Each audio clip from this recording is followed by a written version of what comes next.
2009 was basically dark night of the soul moment. I said, I'm highly educated. I shouldn't be in this position. Why I've been struggling. I've tried all these different entrepreneurial things, and I actually contemplated suicide. It went to that dark place of like, would my $1 million life insurance policy be the thing that would safeguard my family's future, even though it may not be mine? I picked up a knife and I was so angry with myself, Eric. I was just so angry at failing my family, my wife, my kids, my parents, and ultimately myself. Welcome to the Speakeasy podcast, where the real conversations happen.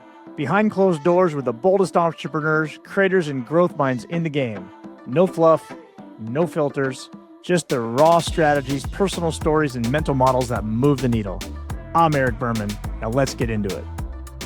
Today's episode, you're going to meet Beejel Parmar, one of our leading experts when it comes to hiring VAs. And man, he's got some incredible systems. He's dropped some incredible nuggets today about what to look for when hiring VAs, what mistakes we entrepreneurs constantly make, and really share some of his amazing stories and entrepreneurial journeys. Talk about a guy who's gone from rags to riches and been burnt out and blown up so many times, 4 or 5 times, moving from overseas to US, getting kicked out, making money, losing, going down to $1, almost committing suicide because he was down in the dumps. But he's made it out and he's thriving now more than ever. So excited. Welcome, Beejel Parmar. Welcome to Inside the Speakeasy podcast, where today I'm so pumped and excited to have my newish friend. I'd say newish because I was fortunate to meet Beejel Parmar through Las Vegas at the launch of the Las Vegas Speakeasy chapter. And since then, I like to think we've become friends and colleagues, and we've talked to each other quite a bit and formed a really good bond and relationship. And really, he's been a lot of my go-to guy when it comes to all things hiring and outsourcing VAs. And he's been there for me all along the way over the last few years. Beejel, welcome to the show. Eric, thank you so much. And honestly, it's been a pleasure getting to know you for the last, I was going to say a year, but it's actually been about 2 or maybe even coming up to 2.5 years now. You brought Speakeasy to Vegas, and it's probably one of the best things that could have happened. Thank you. Appreciate that. And likewise, you've been such an amazing member of our community. And I think the first time we did awards, you won one of our awards. So thank you for that. What was the award for again? Which one did you get? I think it was contribution to the Vegas chapter, or MVP for the Vegas chapter. Nice. The Vegas MVP. I love it. I love it. And before we get started, we're going to talk about history, but for anybody who has not seen Beejel or has wondering who the guy is, just look for the color yellow. You talk about branding and other things. Now you always have yellow. I know your company's called Be Epic, and I imagine the yellow has something to do with the B and the yellow B, but tell me through that and actually how that's, I know we're going to get into some outsourcing, and I want to hear your amazing story because it's some great stuff to share. I don't know if you can see that, Eric, but this is the book I read right around my 50th birthday. I was actually working for another outsourcing company. I read the book on how to grow an organization based on the observation of a beehive and how bees function. And I thought, that's kind of a cool idea.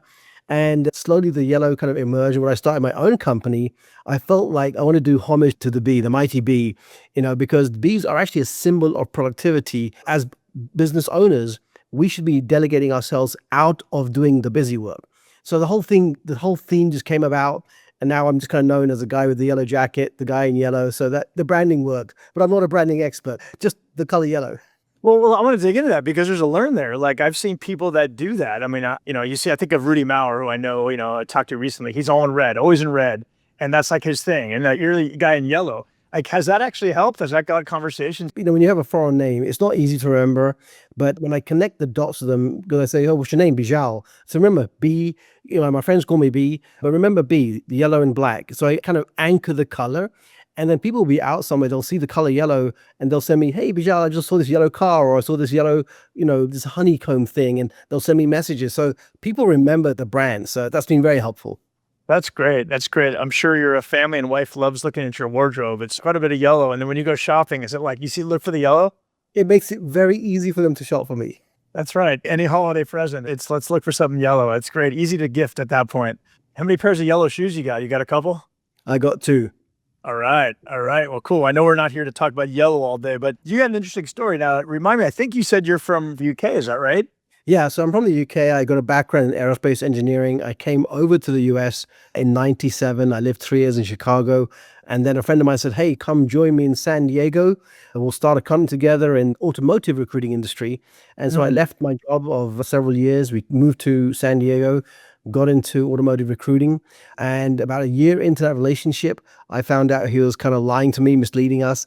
And Oh, no. subsequently, we pretty much lost everything. So we got to our dream that, San Diego was a dream of mine, right? Backpacked right after graduation across America.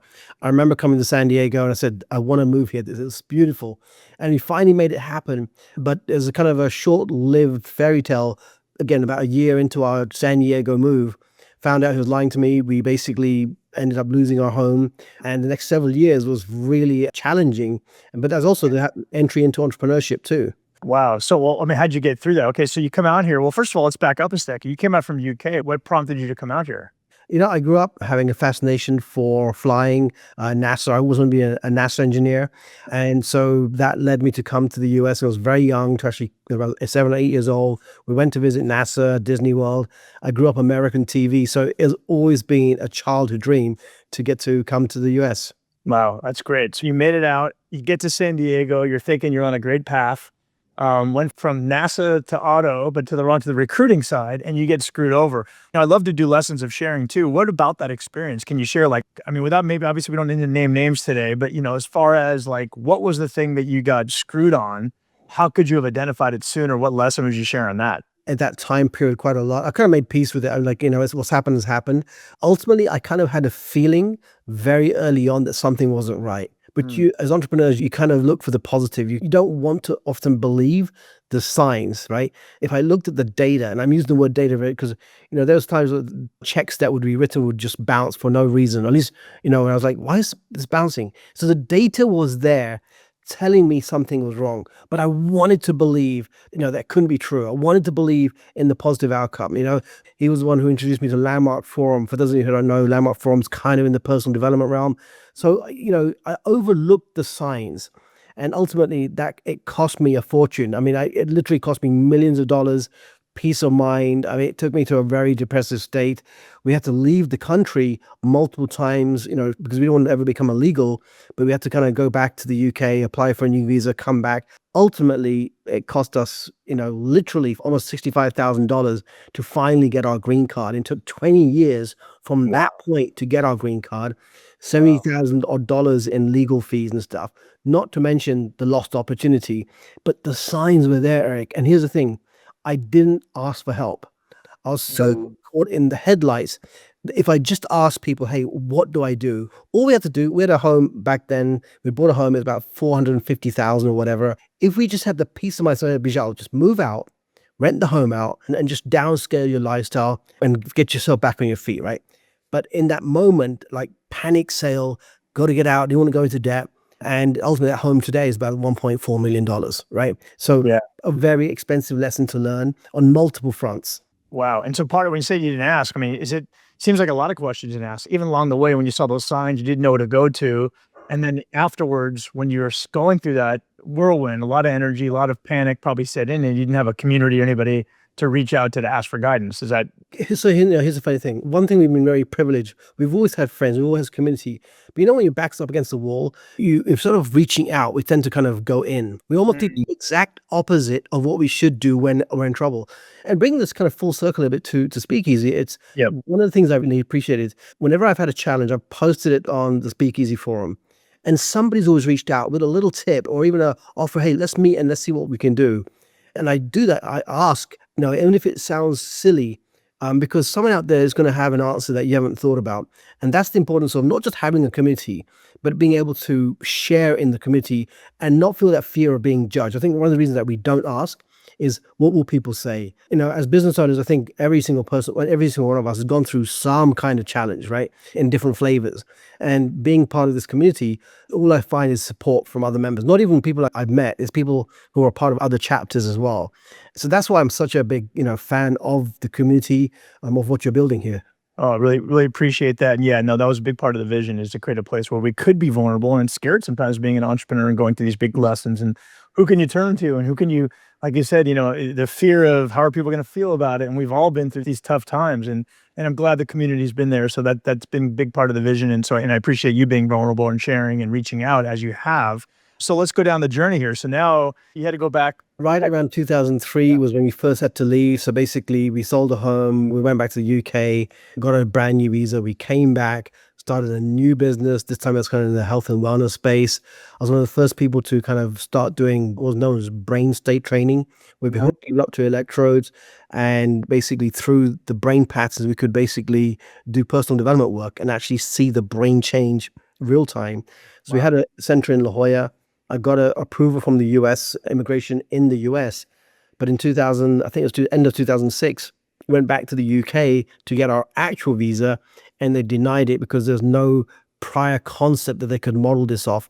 And literally, I kid you not, this was the words from the immigration officer in the window. He goes, "You've been better off opening up a Dunkin' Donuts." And so our investment into this wellness center, which will be at all high-tech therapy beds and Tesla coils, I mean, it was state-of-the-art stuff back then, went down the drain. So again, we had to come back, fire sell everything like 10 cents on the dollar. We left, got a brand new visa. We came back at the end of the year, about September of 2007 now. I worked for an engineering company for about a year. Then we hit the crash, lost that position. We had to leave. Anyway, so 2009 was basically dark night of the soul moment. It was February 2009. I said, I'm highly educated. I shouldn't be in this position. Why have I been struggling? I've tried all these different entrepreneurial things. And I actually contemplated suicide. It went to that dark place of like, would my $1 million life insurance policy be the thing that would safeguard my family's future, even though it, may not be mine? Anyway, thank God. Well, it never went further than, well, here's what really happened if you want to know the truth. I picked up a knife and I was so angry with myself, Eric. I was just so angry at failing my family, my wife, my kids, my parents, and ultimately myself. But thankfully, I saw the look on my wife's eyes and I came to my senses. That was the start of the turning point, and ironically, the very first event I went back to kind of build something out of this was called Turning Point with Marshall Silver, and went through a series of courses with him. And eventually I was in one of the workshops and I was thinking about, what do I do next? Like, I was in a lost place and I just read the 4-Hour Work Week and I thought, maybe I should kind of play around with this idea. And the very next event I went to, the very first speaker, here's funny. So I basically decided to get into the outsourcing space. I didn't know anybody. I knew a friend who had hired a Filipino. So I asked for that connection and I started with 3 VAs. So I got my new business cards and I was all pumped up. And I was gonna go to my first event, make all these connections and start my business. But the very first speaker on stage happened to be in the outsourcing business. I was like, are you effing kidding me, right? This is my big moment, my big relaunch in life. And the very first speaker was there. He has been a successful entrepreneur. He's built a team of about 100 VAs at the time. And I was like, he just stole my thunder. But one of the things I'd learned, it was all, ask for help. So I went up to him and said, look, I'm in the same business. I'm trying to get started. Would you give me some advice? Long story short, we had a coffee the following week and he offered me, hey, become an affiliate. I became an affiliate, master affiliate, eventually said, look, why don't you just join me? And for the next 10 years, I helped grow that agency from 100 to about 500 VAs. So that kind of brings us up to kind of about 2019. But that's how I got into the industry. So I picked up 4-Hour Work Week by Tim Ferriss, fell in love with the idea, and here we are.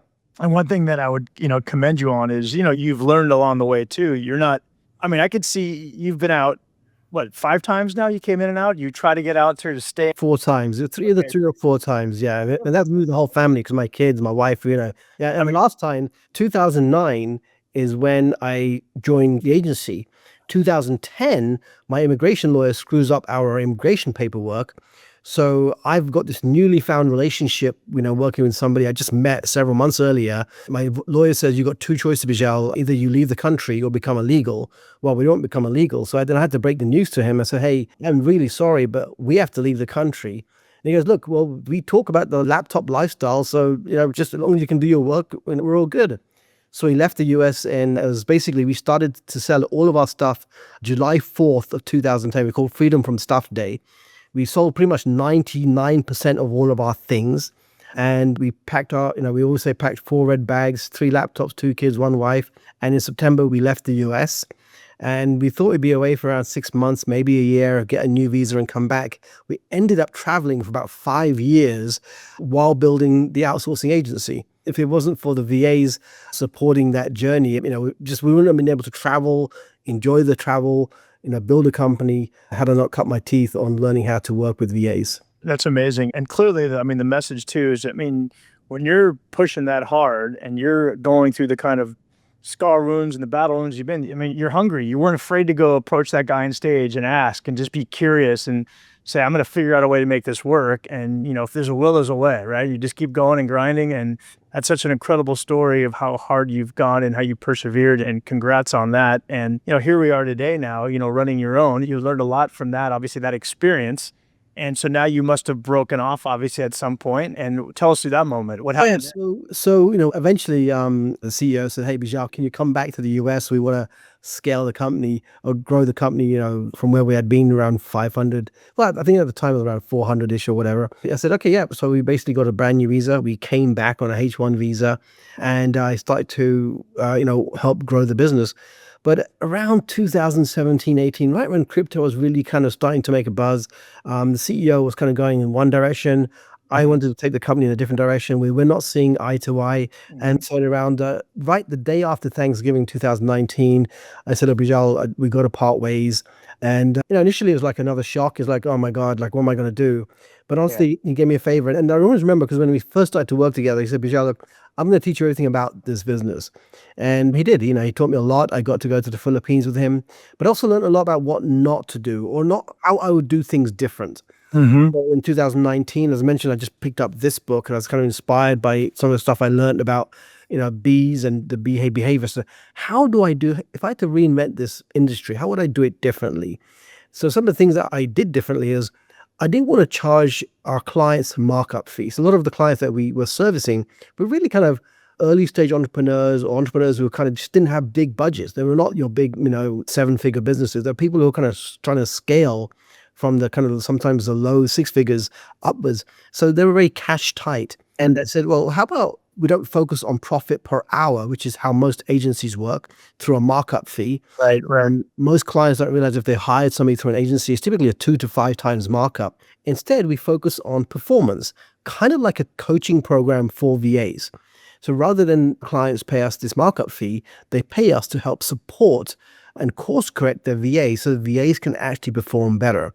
So I took the membership type model, almost like the coaching membership type model, applied it to this industry. We don't charge the VAs anything, but the clients pay us a very nominal fee. We use that to basically do online trainings, in-person gatherings. And I use this concept of a hive, which is where another bee analogy comes from, where we hire in clusters. So that means that every 3, 4, 5 months, VAs can actually get together, just as we get together as a community, Eric, for Speakeasy. They get to train each other. They do some fun events. I go over once a year. We do a big party. We did a Harry Potter themed training event using AI. Last year we did Rockstar, where everyone got dressed up as rock stars.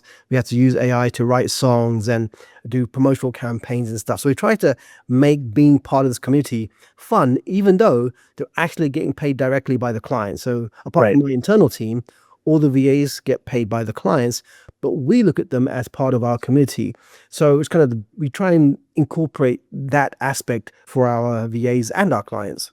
Yep. No, I love it. And it's an interesting model. Because I'm a customer of your model. I always found it interesting because I tend to remember the hourly rate I'm paying the people I hire through you. I'm like, damn, this is a good rate, getting great quality people at this rate. And I know there's an ongoing service fee as well, but I attributed that to exactly what you said. I look at that and say, well, I know Bijal's doing great with that money. That's going to make them better. It gives them the culture and all the other things that I don't have to worry about. You're taking care of all those other things, which, like you said, that's some of the stuff that, if I was paying you, let's say $5 an hour for an employee, oftentimes that might be 8, 9, 10 an hour through other agencies. And they're using that money in theory to do some of that stuff. You hope, but you don't know what they're doing, kind of thing. And I know you're doing good by them. Well, I'm going to go back 1 second on that flip over. You were working, you had that job forever, with him, and you learned a lot. Tell me through your fears. What's the emotional state? And then I want to dive back into your business today, because it's a great model. But what's your emotional state when, was it no brainer, you're going to go do your own business? Because all these other times you were working with somebody else, yet now you're an entrepreneur running it yourself. And so walk us through that journey of, okay, I'm on my own now. We met for coffee. It was the day after Thanksgiving, 2019. We met for coffee, and we had been going through a bit of a challenging time. The agency, they had been going through a bit of a challenging time. Part of it, I felt, was because of lack of focus, right? Instead of trying to focus on one thing and do it well, we're kind of been doing a little bit of this and a little bit of that and kind of dabbling with AI and stuff. So this was kind of like, hey, this is my vision for the next kind of 6 months to get us back on track. We had this conversation. I was feeling really good about, having delivered this kind of strategic plan. And I remember saying, hey, Beejel, I'm sorry, I got to cut you loose, right? We got to just part ways, cut you loose. So I was like, first it was a shock. I didn't see that coming, right? And I say that, but I think in my heart, I kind of felt it was sooner or later, it's going to happen, right? We had a decade together. We did some great stuff. We did live events together. But the time, it had run its course. But in the moment, the first 24 hours was like panic. Right? What am I going to do? We didn't have, a lot saved up because the move back from India back to the US cost quite a bit. The first few months, the first year or so of being back, we were really tight. So a lot of money was going out, not in. And so I was like, oh my God, what do we do here? But everything I'd learned from the previous experience of, kind of hitting that deer in the headlights is like, okay, pause. Okay, what are the assets that I have, right? I've got my reputation. I've built a good network of people. And I just started to ask Eric. I did exactly what I didn't do the first time around, right? I said, hey, how can I help you? What can I do? Here's some of my skills, my talents. A few people who I knew needed some help from an operational perspective. I started to help them out, got a little bit of money coming in at the time. And I started the new company, Be Epic Outsourcing. There was no VA, there was no clients. It was literally the idea. And again, you build it back up again. And as I think, you got to have that faith, hope, whatever's the right word, that there is light somewhere, but you just got to keep working towards it and not stay stagnant. But yeah, that's kind of how we started. So we started really, I would say I always say December of 2019, but that was Christmas months. I don't think I did anything in outsourcing back then apart from conversations. But the first VA was placed, I think, January of 2020. Wow, that's great. And now you're your own entrepreneur making it happen. And as we said, you have a unique model. How's it been? And tell us about the ups and downs of what you've learned the most now being an entrepreneur. And really, I would say, let's talk a little bit more. And within the space that is now, I think, clearly gotten more competitive as more and more people go out there to try or hire overseas. What do you see in the industry for those that are listening? What kind of tips do you have for people looking to hire?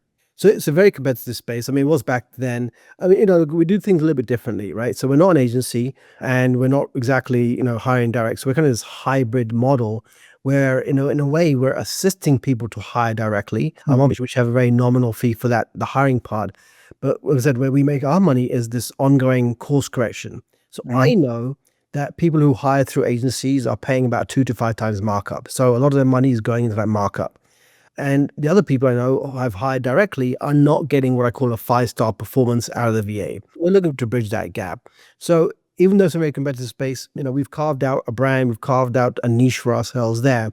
But ultimately, when I look at, how do we help our clients become more successful with their VAs, there's a few things that we've done a little bit differently. So first of all, we talk about what I call system first delegation. Most people, when they finally come around to the idea of hiring a VAs, they're often thinking about their laundry list of tasks that they want to delegate. And they often take their ADD list and pass it on to their VA and hope for miracles that the VA is going to magically take care of this list, which is great. Ultimately, that's why we want to get stuff off our plate to the VAs. But what I coined is what I call system first delegation or system first outsourcing. What I mean by that is every business has some specific goals or issues they are looking to achieve or resolve. The next question is, well, what is the system that's going to help you achieve that goal or overcome that issue, right? And this is not my original idea. I got the idea from several books, one of them being How to Fail at Almost Anything and Still Win Big. And the other one was Black Box Thinking. I think that was the very first book that really tuned me into how to think about this as a system problem, not a VA problem. And then once we can identify the system, now underneath the system are your SOPs, your processes, the software that might be part of the system. And today, of course, AI integration as part of the system, the assets such as your websites, your media kit, your brand, your book, etc. And then the final part of that is the system operator, the VA. So why is this relevant to this conversation? Because if you are assigning the system responsibility to your VA, you don't have to wake up every morning and think, oh my God, what tasks am I going to delegate? That can be overwhelming in itself. Now the VAs are trained in a system, they own the system. I often say, delegate your thinking, delegate the responsibility of the system being run to the team member, not just the tasks, right? Their job is to look at track the KPIs, report the KPIs to you, you can make a decision whether the system is functioning, the system is not doing its job. Is it a system problem or an operator problem? 8, if not 9 times out of 10, it's usually a system problem. You can take a mediocre VA. What I mean by the mediocre, I don't mean that they're low quality. I'm saying, hey, a fairly, a decently skilled VA, but not like a rock star or exceptional, whatever. But as long as they're running the system is working, you can get the ROI you want out of that system, right? You don't have to go hire rock stars every single time. You just need to hire somebody who's got the qualifications and ability to run a system. The same way McDonald's has a system for building burgers. They don't need a 5-star chef. They don't need a Michelin star chef to build a burger. They need somebody who can basically put the burger on the grill and put it in the bun and close the thing, put it in a box and hand it over, right? So it's a good analogy. So I mean, if they don't have that SOP or that system in place and you're hiring people to work, flip burgers, they may not do it right. They may not do it exactly you want. You never taught them the system. You didn't have your system together. Yeah. And obviously there's a lot of people that fail when they come to you in the first place because they're like, well, I don't have systems. I don't have time to put systems together. So what do you recommend in those situations? We have a library of SOPs, but in this day and age, it's just as easy to go chat and say, hey, build me a system to accomplish this task. It doesn't have to be a perfect system. Start with something that works. Sometimes most of the systems are actually locked up in a client's head, in which case we can do a little bit of a deep dive. And then we basically extract the systems or create the systems. And let's say part of the VA's, of the system operator, the VA's job is ongoing system improvement. Once the VA has been onboarded, they've been given the system, they know how the system runs. Part of what I call every Friday, we have in our company called Think Time. I've got the idea of Keith Cunningham. So we meet with the whole team, and I'll go back to the weekly meetings in a second because it's important. But every Friday is Think Time. I ask the VAs, hey, so how's your system running? What are the issues that are coming up? How do you think you can improve it? And then I say, great, next week, I want you to explore what tools or softwares or methodologies can we do to improve that system, right? So we're always a system-first company. We're looking at every single VA now owns systems in the company, and it's their job to kind of suggest ideas of how to improve that system. So another thing, talking about meetings now, so that's our Friday meeting. Before, we'd have 3 team meetings a week. And, these meetings would kind of ramble on and go in different directions and everything else. 2 months ago now, we switched that model to every meeting has a very specific purpose. So Mondays is like our HR meeting, right? It's all about hiring the VAs. Tuesday is finance and admin. Wednesdays is lead gen. Thursdays is matching. And Fridays is think time. That means that everybody who needs to be on that meeting knows what the meeting's about. We can keep the meeting shorter, stay on topic, and we save time. But more than anything else, it saves mental energy because we're not going all over the map, during these meetings. And one of the biggest things when people say it's not working out, they don't meet with their VAs. They don't take time to meet with the VAs, have conversations. They hire VAs and just basically hope that the VAs are magically going to figure out their business and do the right thing. It doesn't work like that. We've got to be, as kind of the partner in the 5-star performance, we have to do our role of, showing up, giving that feedback, looking at what the VA is doing, apply some course correction. And that's where we help. That's where basically a lot of people say, Beejel, I just don't know how to do this. That's a question I have because I imagine you're getting clients who just keep turning over VAs. And at the end of the day, it's not the VA problem, they're the problem. So At what point can you identify that? And what do you do to those customers? Maybe again, what kind of suggestions do you have for us, or maybe many of us are the problem? First of all, look, when you're hiring VAs, they're from a different country, different culture. They may even speak the same language, but if they're from the Philippines, they may process and think differently. So there's going to be breakdowns. So first of all, it's the knowledge. If you're going to work on a budget, there's going to be things you're going to have to work through, right? For that matter, you can hire people here locally for $100 per hour. There's still going to be issues. So you're never going to get a no issue hire. So then the onus is on us. When we use kind of systems and KPIs, we know when things are not kind of working out the way they should. We're going to see behavior. So I have something I call it FLAG. So FLAG stands for falsifying information, lying to a client. The A stands for attendance and attitude, and the G is like gross negligence. It's kind of a little bit of a catch-all, but I teach both the clients and the VAs this. I say, look, you're going to be okay working with your client, but if you violate any of these kind of 4 criteria, then you're going to be issued a yellow flag. We think, hey, Beejel, why wouldn't you if someone lies to me, why wouldn't you just kind of fire them on the spot? The reason being is that most VAs have worked in environments where they've been basically told to lie to their clients, right? For various reasons, right? Lying about their name, lying about their hours, lying about who's working on what projects. So I have to acknowledge that sometimes it's not that they want to be liars, is that that's how they protected their ass. So I give them a little Interesting. bit of grace, right? And so the first offense is a yellow flag, the second offense is a red flag, and the third time is dismissal.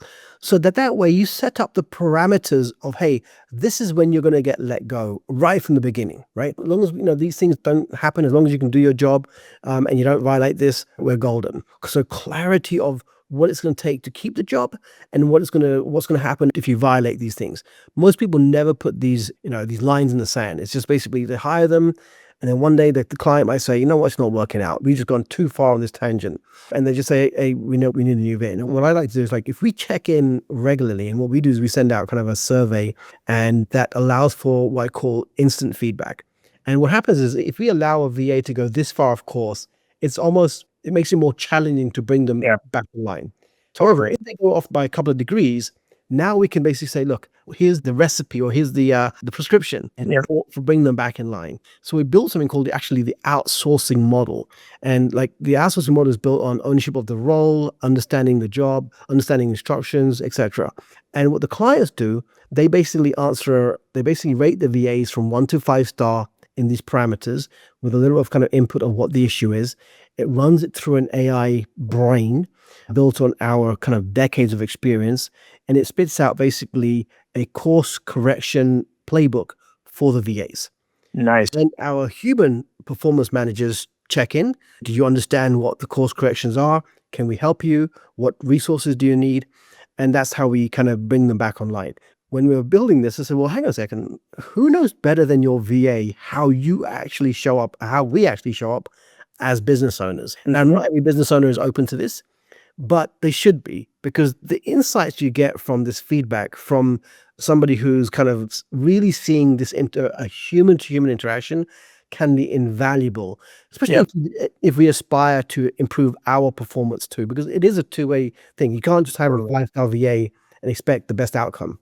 Totally. What would you say is the number one tip you have for any of us who are looking to hire VA? And then I'm going to get sort of two-part question. I think most of your VAs in the Philippines, if I'm not mistaken, right? Well, so today, the most of them are in the Philippines, but we have a growing Hive community in Nairobi, Kenya. Great EAs coming out of there, highly educated.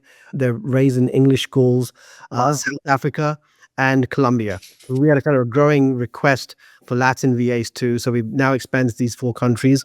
I was going to ask you where else you're seeing them pop up. And so you just hit that question. So, okay, so you're getting some good pockets, good hives out in those areas. And so then first part of my question is what's probably the one tip takeaway you would give to us that are looking to hire VAs to make sure we have the most success?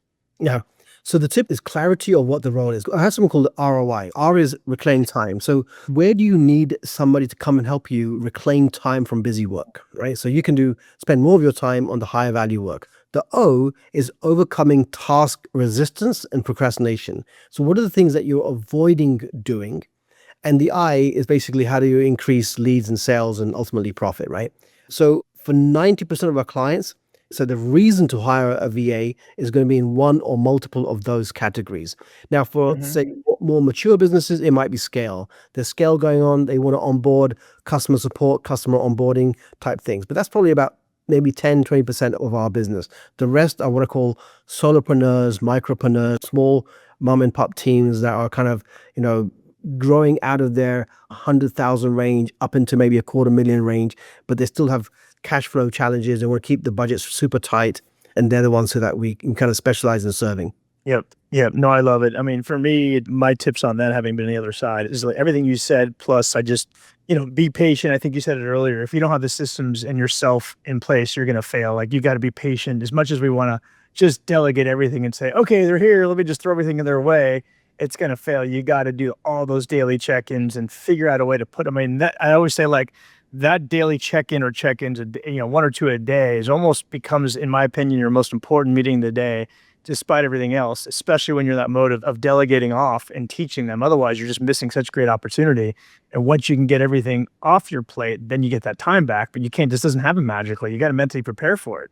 And I've watched too many times people failing to do that exercise. And I think the other thing that I could tell you that I've learned as well is it's like anything else. It's like right butts, right seats. We've had somebody in our team who was passed over, and I worked with this person on some projects, and she's been amazing. And it's just like somebody else. And I'm like, well, I don't think you guys spend enough time with her, or perhaps you were pushing her to do a skill set that she wasn't great at. So find the skills they're great at and they'll thrive in there because they all have the right attitude. I've seen they're hungry, and it's been amazing to work with. And I certainly encourage anybody listening, if you haven't done it, do it. Like, just go learn it, figure it out. It's not a high cost, especially a $5 an hour for some of these people. And I'm just like so shocked at what I've gotten. Even today I could share, my Speakeasy right arm, who's been with me for beginning. I'd be so, in trouble without her. She's doing such an amazing job, and she's been incredible. And, somebody out here in the States for that kind of salary is significantly more than what we're getting, we're paying. And I'm paying her well for Philippines wages. But absolutely. One last question I was going to ask you is, what do you see? I like that you're a tech background guy, so you're obviously nerding out like the rest of us in the world of AI. What are you seeing with respect to how AI is going to affect the overseas hiring, Philippines, Colombia, anywhere else? I would be lying if I say it's not going to have an effect. I think a lot of VAs are going to probably lose a lot of their jobs. But what it's really doing, at least for those who are willing to stay up to date on, I wouldn't call them AI experts, right? But just AI technology, is it's allowing VAs to be far more valuable to businesses. I mean, the VAs can do things today that you may have had to pay somebody, $100 per hour for not more than couple of years back, right? Yep. So right now is, I don't know if saying it's the honeymoon period is the right word even, but right now AI is giving VAs an ability to do things or perform at a higher level, all right? Now, as AI changes, I think a lot more VAs are going to struggle to find work, as some of the things that VAs have typically done get replaced. I think there's going to be a lot of VAs sitting on the sidelines, hoping to get work. So, if any VAs happen to listen to this, basically, learn AI, learn how to be a resource. That's another reason, Eric, that we say system first delegation and system operators. Because when I say system, a system in this day and age typically would include AI as part of that system. So turning our VAs from VAs to becoming system operators means that technically they're AI operators. So they're the ones who are still operating the AI and managing the AI, driving a lot of businesses. Because again, our role should not be in that. Our role should be the visionary role, staying on top of steering the business and not having to be the ones learning all the AI, right? Yeah. It's again, what's the goal? What's the system? Who can operate the system? Yeah, I mean, I kind of see it the same way because I'm watching that again live, real time. It's like I'm watching those that are same way, just being more efficient. They're using AI, they're taking the task off my hand plate. Instead of me asking the prompts, digging in there, they're doing the same things that I would do, and that they know the system or what needs to happen. So I like the way you say that. I didn't think of it that way in the system first delegation, which is brilliant. Well, thank you for dropping all those amazing words of wisdom and for being there for myself, for my needs for hiring, and for people in the community. You've been so great at engaging others. And I think anybody who should definitely reach out to you if they have questions on the things we talked about and other. I know it's Epic Consulting. That's BEE, of course, Epic Consulting, and get a chance to meet Beejel. And I look forward to seeing you when I hit Vegas next, or I'm sure at the next conference. And thank you so much for joining us today. We'll see you soon. Thanks so much. And that's a wrap from the Speakeasy podcast. If something sparked for you, don't keep it to yourself. Share it, review it, and pass it to the one person who needs to hear this right now. Want in on the real mastermind? Tap the link in the show notes to apply. Until next time, keep scaling, stay sharp, and don't be the smartest one in the room.